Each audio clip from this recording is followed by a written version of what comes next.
ma me mana kwaba na efi frase eni enkomo. Honorable, good morning. Good morning, Apomdisa. Nyame adom me ho ye na nso e. Oh, me ho ye bibi aboko. Okay. Honorable, do adam patch o microphone no ye ne semi dey bia. There o straight in here. Me da se. Na parliament saying we the mame enchia wetie for kakra. Na me say radio station ni machi chembebre e wo Ghana. Tim say amanfo tie pa. Sure. Me say idu takrade do hwan nyina. Takrade ne me regional capital. Okay. Nti me so mutie ma no pai. Nti mame enchia etie for bebre amuti e wo Ghana. Mame enchia Western region for Nenko Amenfi West. Se mo bi achi. Yaba ini komo. Yo. Nti examine so ibi hwe on so TV so any your Facebook nti hon so ahwefo so na inchi o mano pay. Afi ye hwe parliament. Na say parliament agire ya ma ahwe ye kurefie ko be ye dia ma MPs no because utu any na je say crucial bibia bia ba na hia na best na pa na akwa yesim bi ho. Parliament is saying yo mame na wasina misa nkase Nankupon ene de 8 parliament e de ache Ghana. Ye to abawie ye opportunity amenya Ako TV so radio so even committee meetings floor of parliament be bia menya kwan e kasa bia because Nankupon e de sa parliament de ache Ghana for and o hwe Ghana abakwasem a kebima minka bi e sha asel wunya parliament a opposition any sebio government ache members of parliament where the Union fire their fourth republic ya mpo from 93 eba say aban obewi ni bia say MPP NDC o any other political party obeba aban mo you realize you never get less than I say membership no ebe pepepeda there be a majority. I remember I say me ba parliament which is 6th parliament baby dey almost by 9 months. Yes, me kai by election I'm in few west me buy me to NDC no majority na ye 151 plus 1 independent of vie for majority then into 152 against minority, which is 127 also. We said that time no, though a buy no and as a majority ni here, minority ni there, but we have no banner room now. And ya dear we here bebre. Yes. Over 7 parliament. 7 parliament. And the bubuja bebre 106. Minority 4 against 167. Okay? And just look at the gap. Ekaka crab don't 2/3 majority. I go with my sister constitution. Some provisions the constitution with my sister. 183. I mun here minority new. Cry. What you say? When you 183 there, it means say you be utimi for parliament as for executive. So it means you are sitting in a Ghana in a oh, but uba the 8th parliament. CCA, your home CCA. 137. Okay. I say ta 137. Nyanko pon na de ba ku tum. Binim say ebia daka total membership no. Eye even na so no bet ma pempepe pa nanka ebia nanka sisia no nanka flat but meanwhile ba ko pen abedam finfin honorable Isiama the second deputy speaker of parliament now he said honorable 2020 abanidie he said udwi ho uvi kwa kwan no kra fa so be independent no a o de ba parliament na say nyame ama parliament na nyampo pe say or Ghana for baby. To me, that's how I see. Oh, say Ebasa Emma Abina Ghana for to about their mom. Oh, you're very careful. because you may not have your way and your say at the same time. One say, you say majority, they have their way. And the minority will have their say.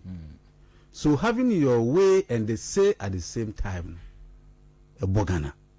Over parliamentar, to see, I know, you're the minority, no. You're minority there, but said you because of honorable CMNT, you're minority group. You realize, say, there's no way Rebecca say we are staging a walkout. Who's the first of Trebia? You debate motion be as a speaker. We are, and as we really know, now I say we don't want to be part of it. Now Pete said your party, say you can. By this time, there's no walkout. 137. There's no walkout. The moment you walk out, there's a parliament cry. That is our number on your grandma, to be honest. She said 137. I didn't tell so you walk out. You because so to people who members singing in our bar. MPP 137. NDC 137. So you can stage a walkout again. What you say? Because your person can be and you can say with your numbers. With numbers. About voting as well, you can vote with your numbers. That is why I buy not to see why I'm very careful. Just look at what happened about 3 days ago. You pass it budget. Wouldn't they see your honey? What you say? And you said the money see via is because say in your 137 MPs not me buy na I learn say na onabu podo na oyen mame yi say bi mame we see ne mame at that time say bi ono there we can do that na in ba kon so yare kakra me fe din no entudwa what you say na in ba kon so o sie ne sister pa odi na chi say bi o adwuma hia so efie so ye de ehia at least o last word I beka kire o sister de so de o ka kire no enti 3 Ephraim what you say 3 Ephraim ena ye ba that number 134 ti ya make an say ye nyina ye buy ena say you speaker of parliament now ibia wantena konwam no ma any of the deputies netna konwam na kabana pai say that no speaker antena konwam honorable Joe say usnet obetena konwam but at the eve of more voting na honorable say usnet konwam dabi ora baben ebe che okay e ma obetena ase e ma otumbe to na ba enti ora baben entumi ama nanka Chairman Sambonsu Joe say sorry. One or tena kunyenima na nko lose ni vote. Na still be 137. Na pai na gebende. And if that crime it say for me na kwenti me am be doing them. That's it. But a little over. What you say? Inti parliament na nyankpo de amayen. O pese ye bo Ghana ejapade. Ghana ediye. Pepeye eba Ghana. Inti yegu so nyame nchadom said they woken MPs Iowa 8 parliament be any other houses here because say you voting as on the honoma you guys in avetonka ono wa careful that careful no me few words for that sort of and also who minority you guys are going bribe and this is as a serious you guys are going bribe and moto abawi ya penef microphone ehun say social media microphone bisa MPC eno munu ho no ehifo a de channel munu ho almost re kwan akwaje bribe oh ewiase nyina betonka say Eric Afo any chamber and it may go against you to the finally make and say nankpon e this parliament dey ache yen nyina minority majority yen nyina yen adwuma nye dey emfabo na Ghana intumi dey economy. Thank you. Let us say, Honorable Eric Afo, a member of parliament, a Menfi West constituency on the ticket of NDC, and Motinikan, Facebook, Kingdom 107.7, no question be a Fabra, na yenkenkan enfama eti afei honorable yenhwe edra issue so yet speaker kan about budget akra de ma mo a na yese ye te so money judiciary DS mo kan ho asem no so aba ofu se na wo kan ebi esuru se ahwe ya na parliament yi minority no ebe di abanin se be hyebo ase ebe ruling from outside and ebe ruling from parliament. An example Unibank any UT Bank committee and matter parliament e for say anka sem wo court there parliament here the two committee any those issues ebi so say na okay bi hu so ebeboa ma executive no any parliament no so na dem no obi atimi aye na adwuma wo de awum na yekoso nyina wani tua can be kire minority no my madwene say mo be ruling from parliament ana mo be push aban na firi ho. It's a tough question. Now the mechanism the drafters of the 1992 constitution, they were smart.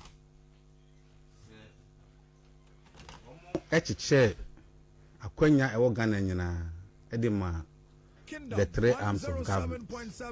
We can the three arms of government. One the maker any the executive arm of government. Abaya obi to me ewini ewo Ghana ha. Ghana mrabe ma okwan na otime yi ministers na that form the executive arm of government. Wo powers ewo. Na oba judiciary omo mbu atan ewo Ghana hwe mremo no bu atan ma pepepe ye eba. Omo so omo emra ene omo tumi constitution de ma. Na oba the legislature arm of government meka parliament yenya ye shemra yigina ho ma your constituencies no yenso powers ewo enti obia kwaji obia powers. We are going by the constitution of this country. Emre women say afibia abano itwa foto edo to ho a sika obedi ewo emfie eboso mako dumim. Enti ye wia se parliament ye je abano foto na den etum. We approve the budget.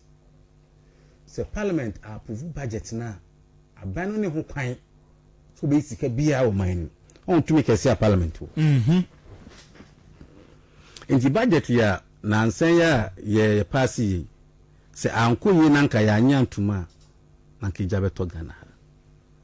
I think it to be the second time limana mreso na history need to say say the budget ko parliament o man nyantum what you say nanka nanado na banato so mienu nanka besa set record e Ghana but nanka mpesa ko man duru wana. Oh, there were certain things I na pese abana ye e kan budget no enti na ye pese ye dey budget konkon kakra because this we first time ye said that a vote by head count on budget because of the number na know it no. Yes, say one more abuse to number no. Oh, yeah, abuse. Yeah, the Ghana Ghana for. Okay. What I say? Yeah, when you be on with your budget ni ma 6 billion Ghana cedis bi o ha. E sanke de ka e kaya de no. Okay? So they ka 291 billion. E ka se Ghana de. Yeah, they free 122. Sika John Mahama Bosia uja de ma Ghana for. Na nyene dia nko a. Government by government from CPP abreso kwame kwa abreso succeeding government and heads of state bosi omajia Mahama ono so obeji bika ho ene do 122 sisi a budget e ba e kire say 291 billion duty free ma some calculation here is getting to about 170 billion about we yanga sankasa aide aje and we report to the budget nima at least we have budget ma 6 billion bi ho no ma sanka ye de ka ho we could do 297 danka a car busia aban yanga sanka sabo ekoye 197 billion 6 billion ayira wo mines ase misreporting underreporting near per se aban no edi wuram na Ghana fu hu keda but my reason to offer one count good we don't know that's why we're challenging them.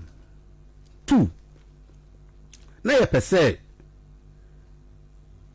sabio wo hwe sika aban twa se ebidi no mema de eso pa ene adwumafo akatua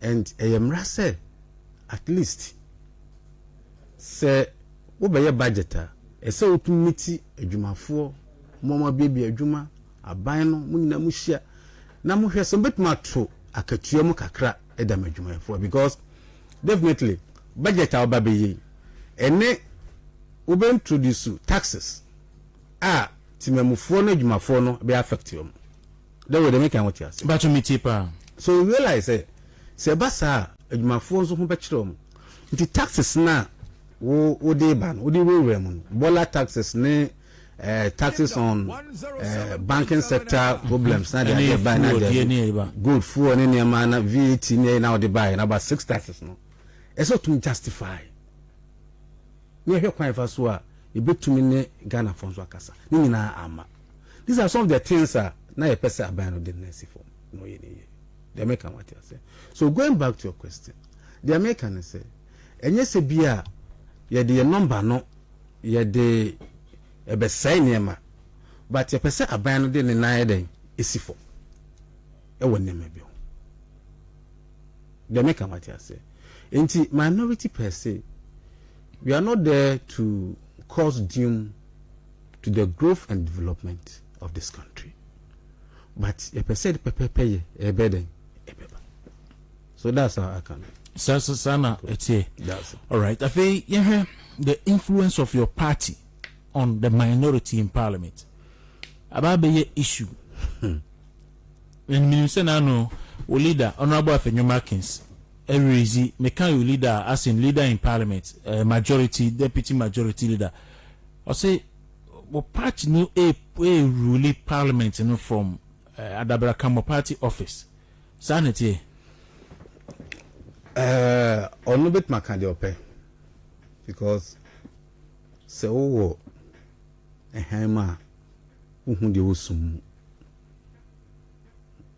wosuma uhun de wo ehim as well what was it oh haimu a untimi hunu sumu ba wo sumu de otimi hunu haimu yes ona ba say as well the power the me patch say oh party mu oh haimu ndi de sumu de obese de hu de wa ndi so obese de hu what you say ba ya ni ayetie party mu no ide nim de yeko asema bese mekan enti onu asem de me famam but the American say ye to abawia se party ni wini a party no ho ena aban so angasa e ho se ulusu a o party ho ena wo minority group na e wo parliament onso ho bia wona djuma yede oye but the political party has some influence, oversight, responsibility ewo parliament. So that is why I won't say or tribunal say yeah national interest motion be or parliamentar. Won't say political parties no more just to come and have a first-hand information. Ewo enema because of parliament. Won't say na onabo say doing ketia. To be no aba because say time na ye to speaker so aba omo bai rajon board so aba just to come and have a first hand information they make am what but obia functions parallel the say ubia ye na adwuma. So I don't think say party no ebetna adabraka na what dictate pace to the minority in parliament. But notwithstanding, they have some oversight responsibility.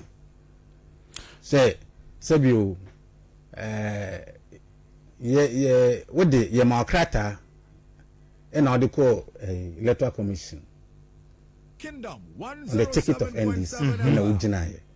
In this about parliament, also there was some oversight responsibilities on the also. But notwithstanding, on which I say they rule parliament from various political party headquarters. But omo some sympathy for certain things. Honorable, so we you see before some to ministers, nominees, no mon leadership, any the former president, specifically Mabufu Swampo for the chairman, so muko ye meeting, so muntua bentia certain and as individuals ewo nominees nimu, ena mwanye. And then enuntinema samejenfi etro ni otro ye edefa more members of parliament no so se basa na question bibi say omun control mudia then how come say sa information no any samejenfi write up no eba bonti because it means you see there were some discussions man ka say totally omun control no your limitation. Okay. Because they have oversight responsibility. Okay. What the body trima omo boy make a crane. So omo treating very good. E won near maybe hu. O ya dwen kire say. Ya dwen kire say mo ye side do ye beden e beboa. Ya dwen kire say wo hwe ewudi a some ministers ebedia di Ghana for who raise UT bank I good what's an raise what bank again Unibank you good and if you mean for the entire collapse of some of the banking industries, they collapsed when this government took office. They make what you say a several nation good and as a bad. You needed only 9 billion Ghana cedis. Bema banks not to me a jina. We said there be me mamunyana more license from Ramaji. Nemum was spending almost 24 billion as we talk today. Tisebio me ka say nyansa be no but there pa no. Inti say 07.7 FM. Party no share enema akoswa. Oh, then look at radio stations. You go no Ghana. Ushema and these radio stations and these sympathizers me can say radio stations. Just say you to me more abino nema all your home. You to me can't be afentia no. Inti esi egu no. Me kro asenke gu akra. Royal FM. I said you or Kasama mining in a MPP focus so NDC focus so. You go to a timer.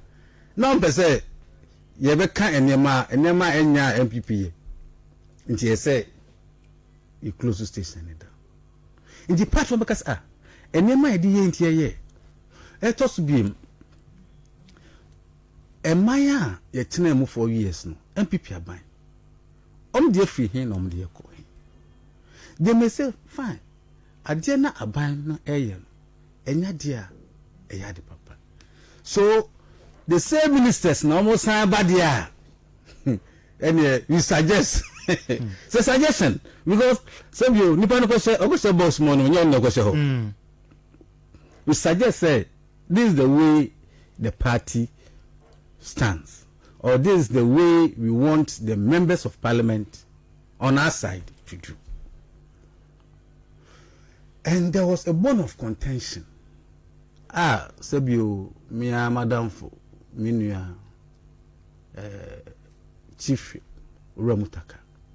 a kind say NDC MPs never though we are among constituencies, but not entirely the NDC. I don't go fighting a celebrate. That is how the whole thing balances. Did the Americans say, and yes, say, Ubitna baby, and our true and share Edema MPs no parliament, and say, this is what probably they have to do.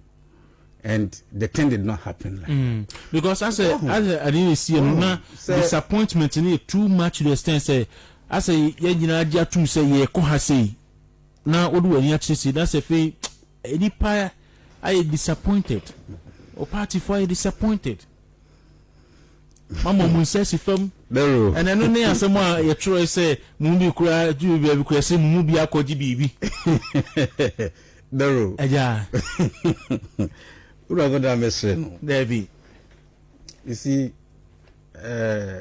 same when they can't yet, but Mamma can say,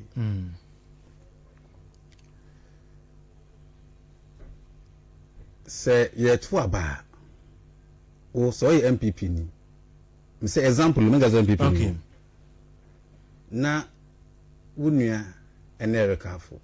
Pa o mo bibi ma wudi. Na sabio ye tuaba erika for gina what ma tuatia there be ade busu asem and he say wa sorry the catch us no and our part for catch us tuaba for erika for we can say you do one corner out what you say the erika what you say wo hu abane ekoto no honom no 4 ministers na court 4 or 3 we kakra it depended Agric minister I'm saying ne do so say ne either 6 or 8 yes be 3 no mo crowd I say wo hwemu a NDC MPs ni crowd because NPP for no be so tutia me o na me be kasa si no Agric minister NPP for 8 and the tutia no yes kojo ponkroma 4 yes and say how kojo ponkroma 4 na how and so 6 yes. You may not tell, but 275 MPs not. What is the guarantee? Say, MPP von Kra, Omo Antwaba and Venti microphone. And I'm making more to tell. Okay. And what's the guarantee? Say, yen NDC for no sono, yan to be anfama. About to the pao. True. About to you pa. Speaker, I did not say. Now, the way they say, Speaker, dear, no. You would have seen worse on the part of the MPP. But we never buy. Okay. Because, before you marry some better about the tier on the part of the MPP. What I say? And see, they make about the day. And the mechanism say, but the growth in our democracy. Okay? The growth of. We sympathize, say, this is a part of the entirety of the party. Say, what I say? But in a way, it shows some level of growth in our democracy. Is it, sir? Well, why? Ask me, why am I saying that? I'm saying this because Sabio say though the party can whip you, okay, but as you may also look at some environment, and Sanibia Obeka say UK. I remember about 2 years ago, someone now person who free European Union. Brexit. Yes. I was in UK. A business committee. Oh, okay. What you say? And when you say the government party no crown, MPs no. They had a lot of talks with them, but they can say more or less it is showing because how come say honorable say man the need in your party no can say in the interest of Ghana. And I say a democracy and an juma. And I say now pay nipa no agent asem. And I said the last one, mo GBB and amokoto abano. Which of these issues? Bibi dear, you see, Bibi dear minim. Okay? Ya to say benu mo GBB o. Me de minim. When ye be. Erica for your first entity me. Adamu dear, I dear Michi or my brother. Maybe that's why I'm poor. Okay. They make what you say. That's why I'm poor. Because Kingdom better. So better. Mawasum. Ajo. But my day. Dan say, what done when yati now journey. I did you acquire. I knew you be a cocky you wasam. Ufi say, Sebu. Sebinum kwa jibi said the kana say no credit, made of some diminum. Say no credit. As at now, it is hunting them. Now, Jew is come to buy some Kofoko can say, Sika, then I may. It is hunting them seriously. A baby or Timu for what you say. And see, I may not be able to say, and I don't think so, say because GBB. But the mechanic say, it shows a sign of growth and development in our democracy. Sebio budget here you pass what you say ka say ye jam say enya voice vote ena ye okay ena ka ena ye county ye ena ye dodo no wofo ena omo dodo no wosra na ka say ye de kokromoti e to aba ko mu de bisi on what you say agomo de bisi on. What I say, but the speaker, I won't say the speaker, the management of parliament were smart. Was no say budgety, say far baby I'm MP before, and anka omoji adiano, EDC bonia, nanka April, abantu nye bibia, because he can't try the man abano, ubedio we by 31st ending of this month. And now next parliament I who power. We are Gassa. Now controversies can be a BM because it will be an illegality. What you say? In Tinyamene boy I say at that time no you mutumi inya nipadodo of parliament.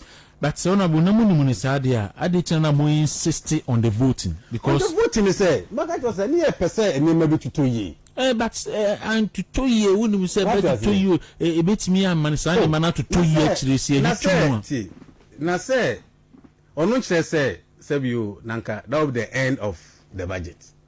You go and come. What just you go and come. Ubakwa baby. But yam fancy say nyame yadom ya pass budget no. You see adiaka any various estimates from various committees, more oversight responsibilities. Ministries, agencies, and departments. No. So say ya start here on the jitum kakra. Maybe error one you to me correct. Who gauge the temperature of parliament? Consensus building wo. Now I can say consensus building. Anyhow. And the hada what I say, anyhow. Idea if you say Ghana for consensus. Idea if you say Ghana for a be higher consensus. Okay? Like the budget. Because you say, sir, 6 taxes now abano ediban a be Ghana for. So we needed further explanations. How best that we bet because so the taxes back. Now see the multiplier effects no. Ebeba the citizenry of that country. At least on also ni bottom sika kra obenya bosom no. ese onzu kushine kakra so that it will balance there will yes aneti now who budget taxes we if someone say the yamika say who pays a tax so I buy at the toiba mema when a tax no tia taxes are or they are benyina 6 nyina we hear the incidence of this tax omwa ya tax omu nyina be push nyina ma timamfo no adwumafo bebree ka. So what are you doing about it? These are some of the reasons na person abai no to me ete no ho ase nanka otumi ne Ghana for ne parliament, especially the minority otumi ekasa enti nyese bia yenim nanka yeyema budget no afeli, but we wanted it means say time is na say akofa Hudious budget be about that's it. I don't think say ye say in parliament ye say aban betambia. Ninti ana me bisa about consensus ne say na no yet who near course between the speaker and the majority leader. Even to the extent the speaker not have to go to the extent of telling the majority leader say only the number 3rd person in Ghana. And then Nkrofo bisa say or in a damn for and all that. I just say, as any man call you, and you see, the course of parliament that very day was very unfortunate. And I learned, say, the leader of the government business and the majority group leader, those sit him down and advise him. They should sit him down and advise him. Okay, sir, no person saying. 24. I didn't hear. Whenever we hear parliament, they should render unqualified apology to the speaker. I hear say Chairman Sabunsu. Yes. Kingdom 107. You see, who here standing orders or parliament? The Urani here, one fair need Ama, the Speaker of Parliament. Even if say so that sorry.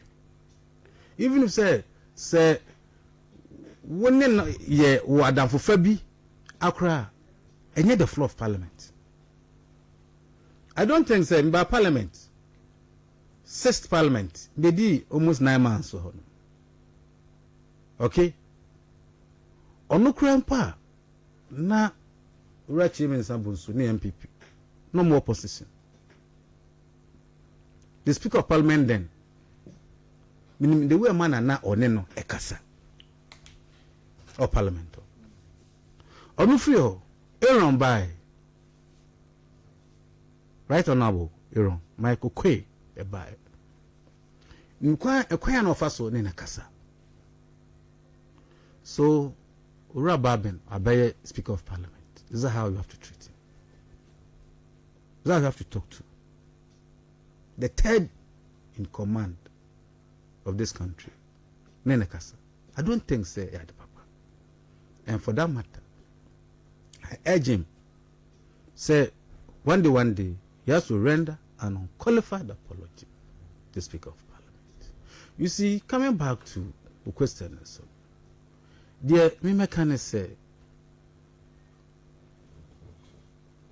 Upeo. NDC 137 upeo yene machimupe and say ura bab make us buga bema eman no enkoso a obema wo administration asaya obetumi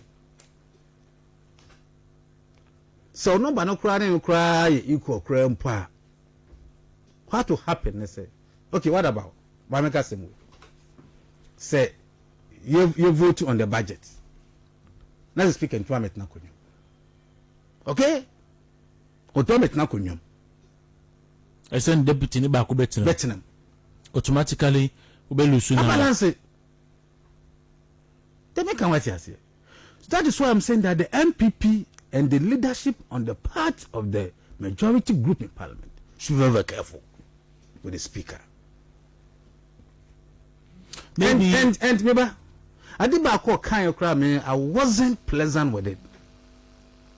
Say you are a speaker, but you're not in government. What is government? What is government? What are the arms of government? Legislature and count. Who's the head of the legislature? Did I make any say consensus building now working? Say it depends on how the leadership of the majority group will treat the speakership. Maybe the leader of the majority group also feels say the speaker is not being fair to his side and government. In the case of the Unibank and then the UT Bank issue, say Assemble Work Court, speaker say ma take committee nusun kokoshum.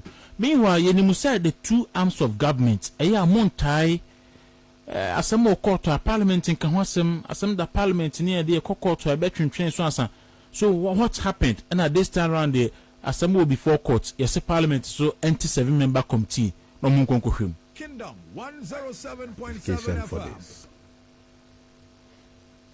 Say UT Bank, any Unibank is a hanging court.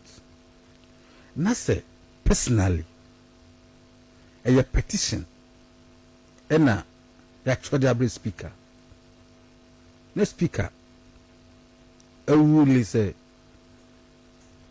the pronouncement of the petition should be done at the plenary. The best I can say, Ura Yaraga already assembly nipano at the apart. You are a better committee to go in and advise the government. It's an advice.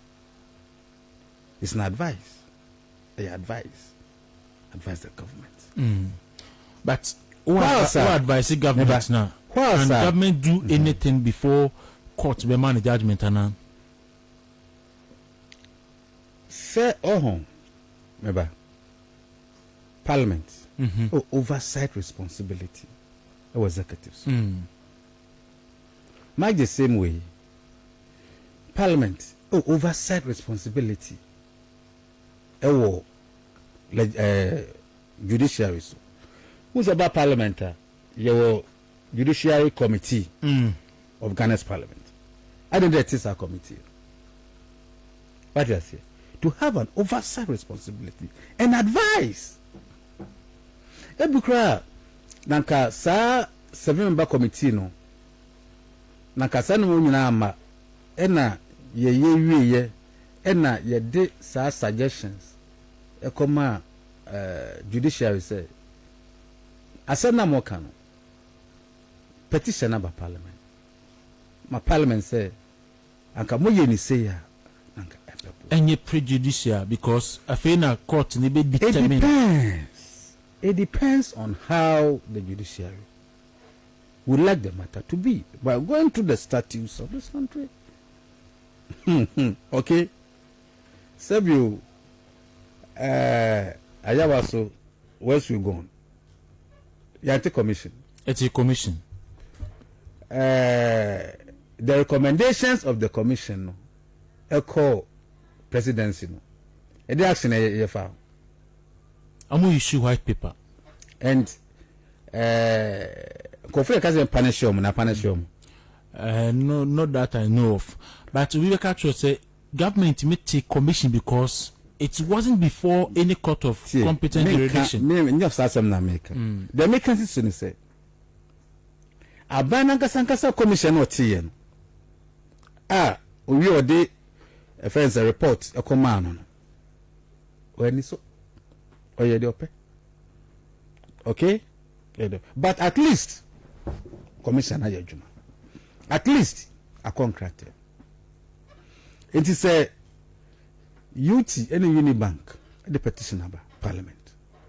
Let's say speaker Nankasankasa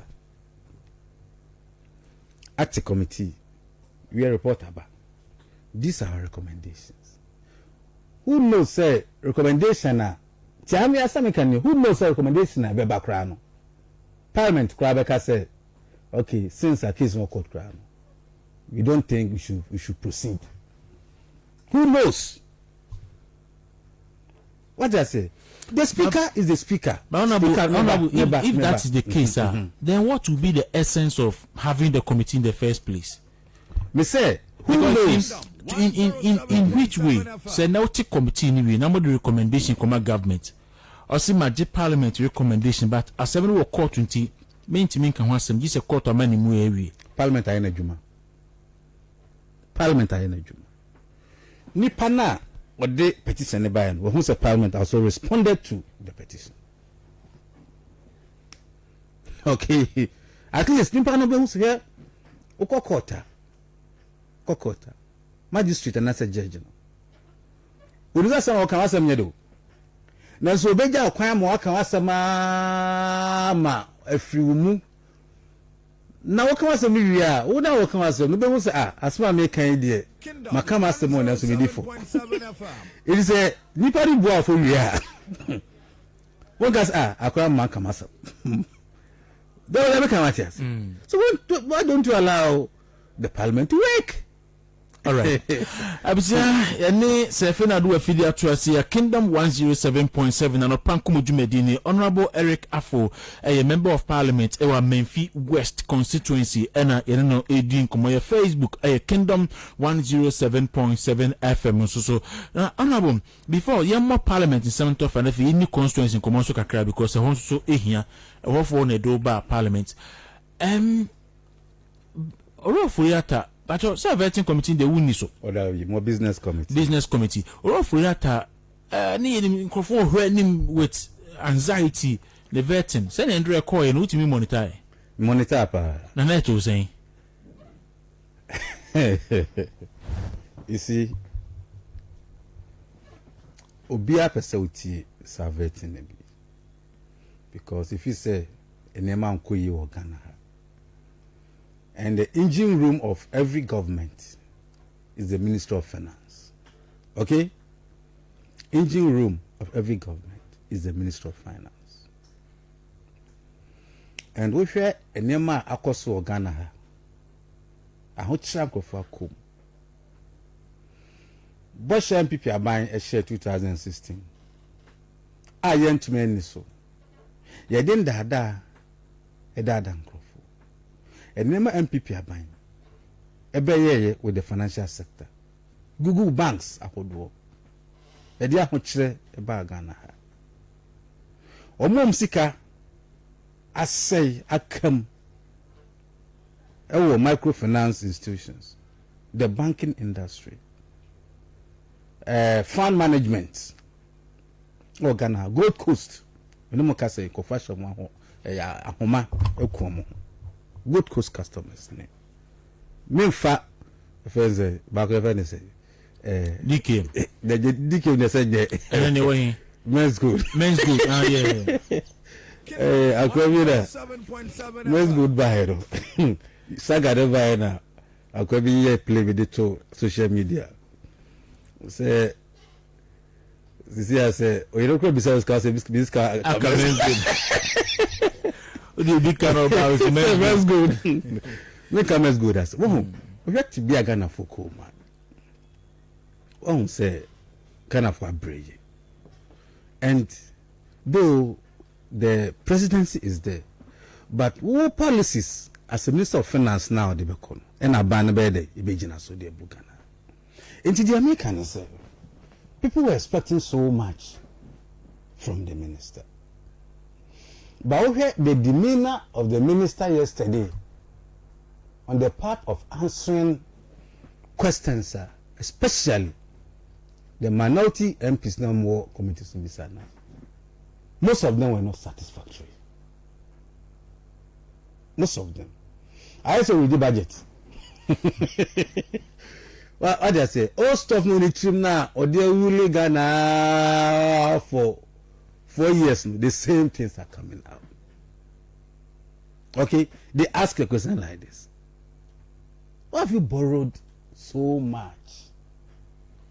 It is 297 billion Ghana cedis. And it says billion.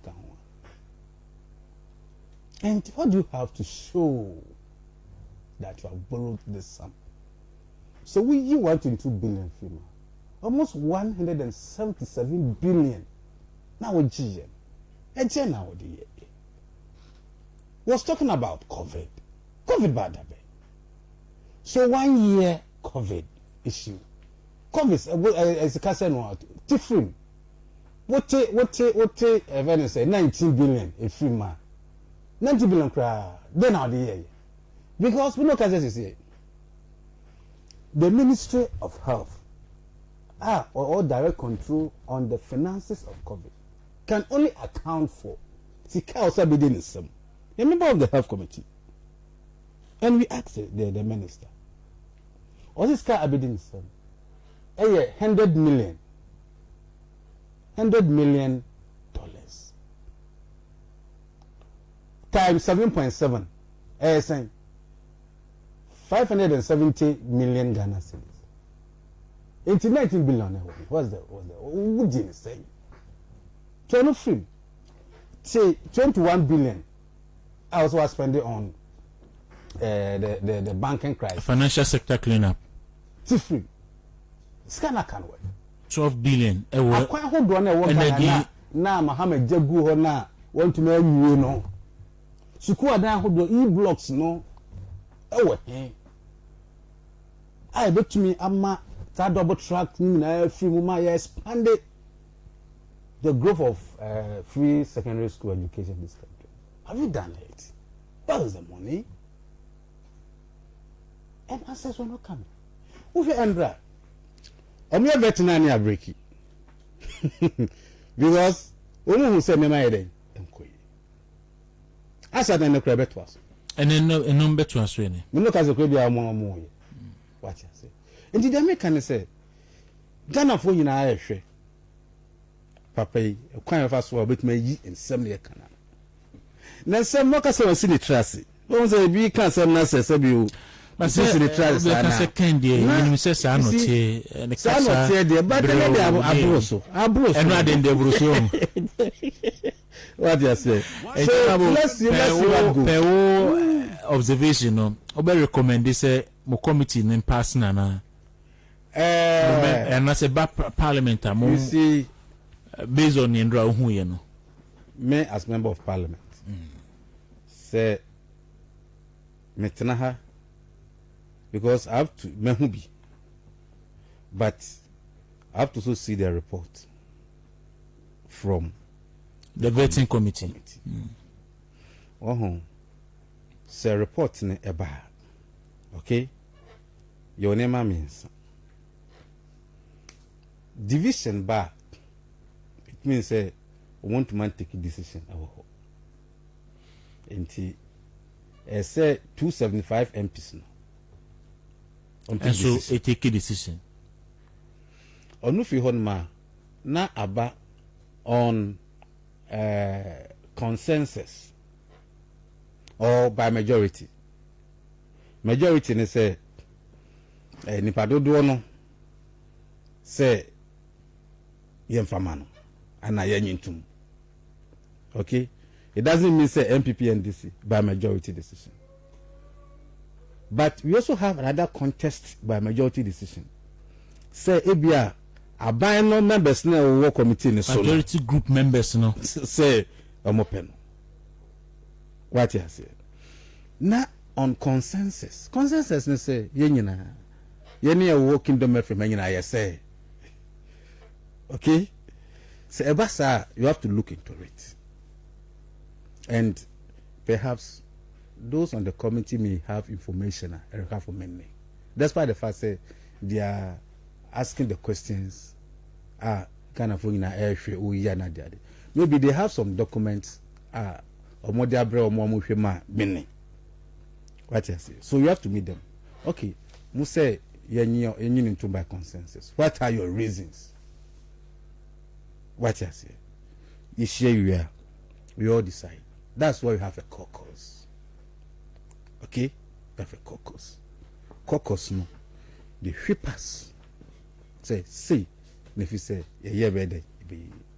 So after caucus no, now say by party discipline and caucus decisions no.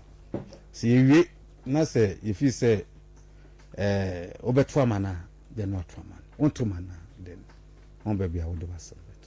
So I can't sit here and take decision for myself now. All right. I was anti Ora Eric Afo, Sena Medical Cano, and in commercial and so say, Ope Asase Atwa, and then can say, Ubiato Assassin, and Siku Chiama Langas for ne a crowd about as no bano. As we see assassin Muawato, Intimisrese Bomodianoa, a Kingdom Real Estate. Edi asase aba ekropon akuapman probi ben district assembly no okwa asase kese pa ho Eburi Girls Senior High School no Eburi just about 20 minutes drive from Madina no we do Eburi honso benya asase Safari Valley for aye resort ewe dukru me honso agi asase kese ewo ho a se kuapem po no so die asase agi aguo no nyansem kweto akope bia ebebo apa na fe dodo wanso dodo wasiti enso asase wo ho aye hon krata sem nyina e de nsuo kanea ene akwan akoso otobia wo asomdwe nanso abrochirifo ma Morgan obia betimi atobi first number is 024521 276 0240521276 0240521276 and that's 0552 782 875 and a 0506 607555 na one Kingdom Real Estate and penny for and to train and common.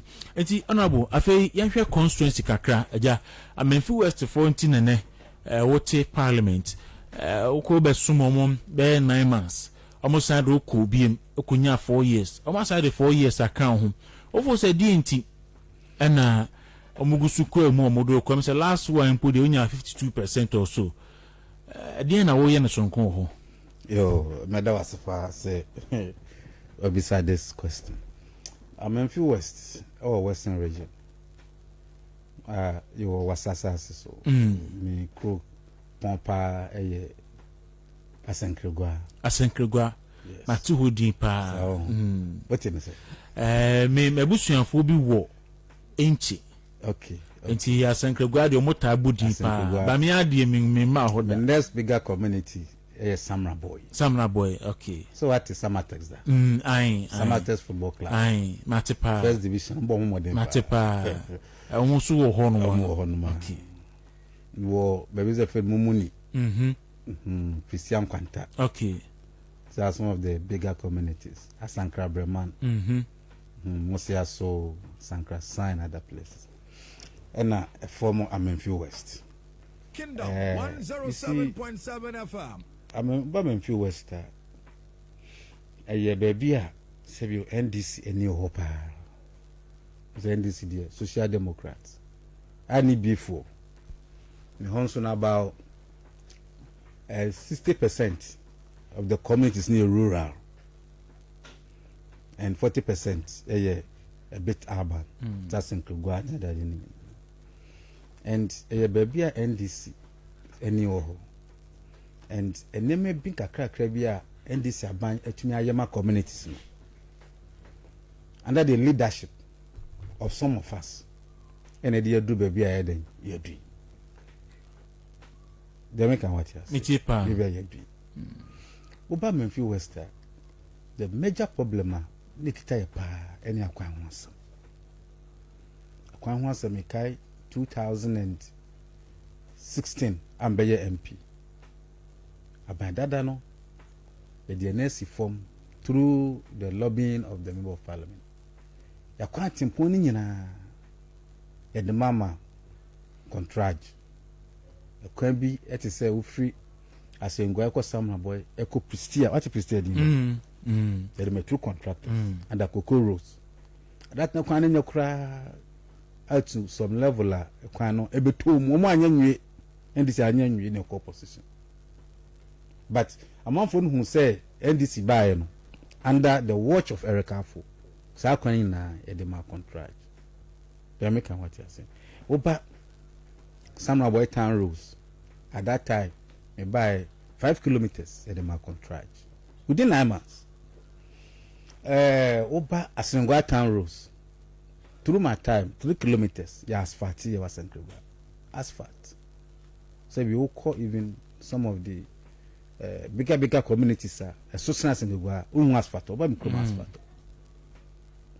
I Sansu awarded 3 kilometers and a gusua and a year from 2016. Acquire a free as a echo sefi offer agreement through our time 2016 at the Quanama contract.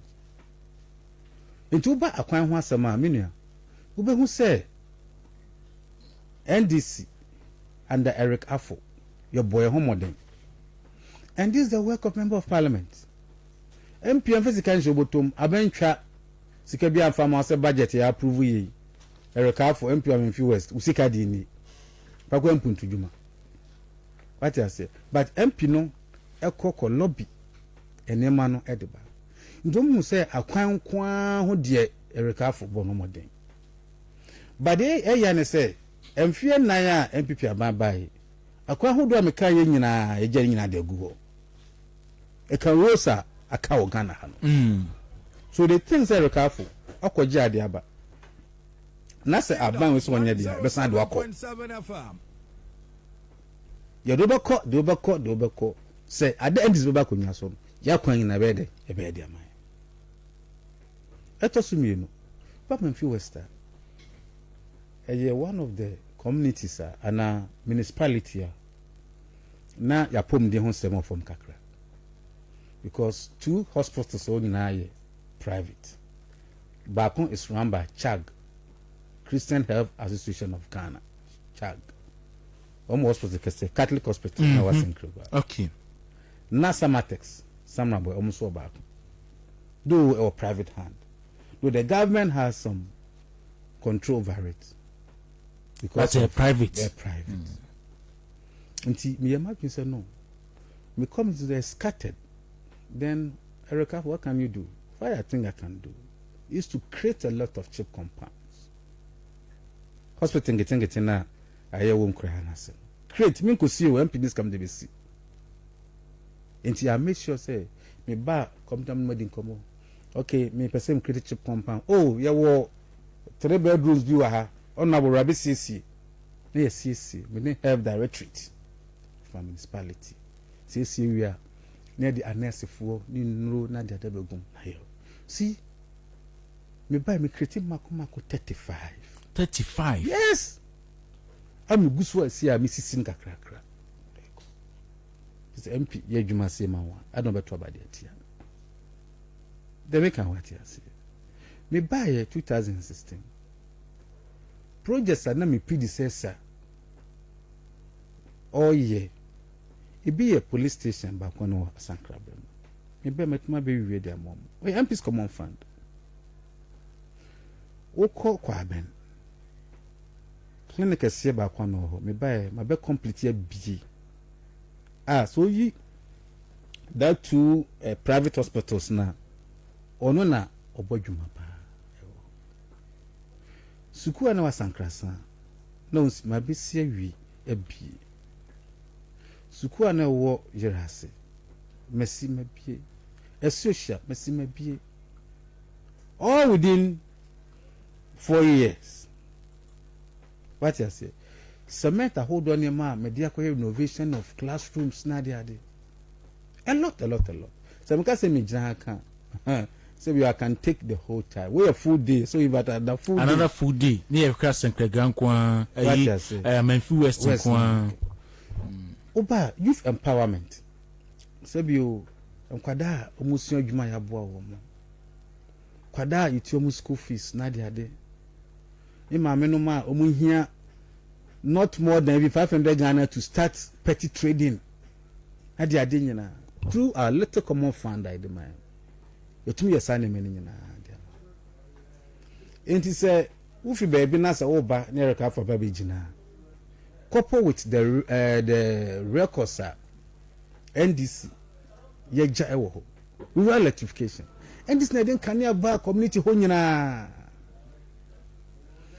Sisia oba me community ni ma. The national estimate ayaka say as at now, you cover over 85% of electricity generation in this country. It is going alongside with the figure me. About my community through the help of NDC. In terms of percentage, like I say, you cover over 87%. 87%. Yes. Electricity coverage. Electricity coverage. By NDC.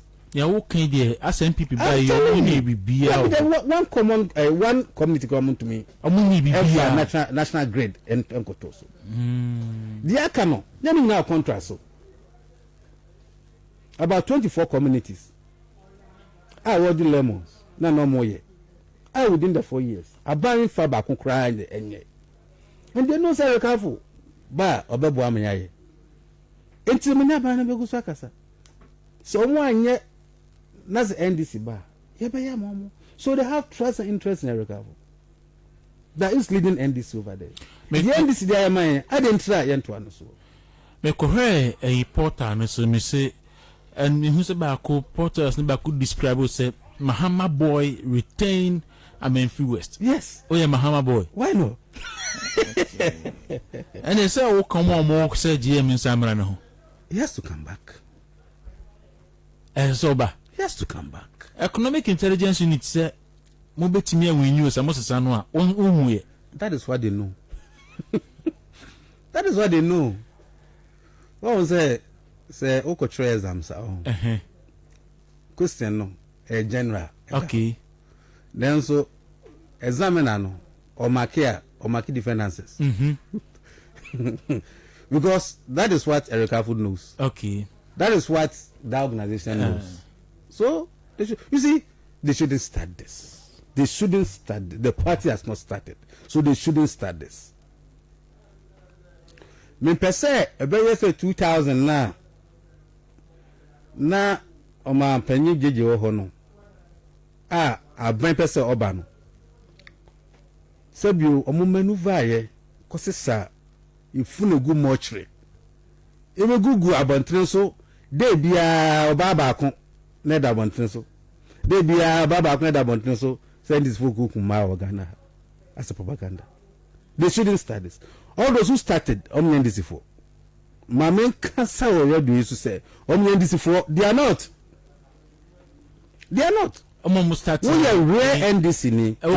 Almost started say yeah placards nam chrome yempe mahama ongo fa pensions mra na daddy. They are not these people. Mama here for I don't know. Only them fi buy. They know. Party yenya na ehia. You know the meaning of NEC, National Executive Committee, Functional Executive Committee. The two of them met. And I'm afraid all the stakeholders yakushia. I won't cry. So here abana koye na. Almost is here. Short change. Henti. Ye nyina gitum ye fa so nkokot. Ezi nyina ajatum that's na kokota. Why are you running behind? Like I say, I didn't try. Court ha manfa pinch sheet anko, manfa coalition sheet anko. Monso amonka bibia chomiti mo be kan che Ghana for say NDC for mo ye kwa battles no ye nya mando do sen samusi isi de no nya no credit ye sen ye nya mo peso mo hu sen ye nya you pe say who sen no nya letter mo de akọ letter mo di kan e de akọ party headquarters e de akọ o resident ketia na ye to abawi so mo de elected answer neba so person yes side na have you gone there? Party same eba bontenso. Party same eba bontenso. So wako ho ena mo demand na mo hu ana. So why do you choose to go to the streets without any notification from the party hierarchy? What? They are not. They are not. They are not indivisible. Enyanka ye no beto aso nsem bebre ho enso ebre die tiae. Nti ebeda asebate behwe anim se obesa bebium ye wo ebeba no na mesumatimi akoye mesumhwehwe mu Amenfi West na fi oba na yede atoto ho ne ahwade ejano peda asese etunsa frɛ oba yo na mesu nkam ho yo isi a parliament na yehu ma hwe yi amudu do na aso belusu ebefa we hu alusu mu sito adintra because ebre ese mo constituency ko adwuma mu ntimi nko Now what the parliament? Your crisis management. To be able to manage yourself. Because parliament because most of the MPs come to Mkwadasi. MP ni yehuno. Yehuno atu abama. Obi credit nim say. Yes, your parliament. Obi credit nim say okra wo adwuma kra wo nkran. I'm telling you. You see, obi say what your constituency any atu abama. Our mama mesra. Nti opodo. But ni na education. Nti nyame mo ai. Eda se honorable.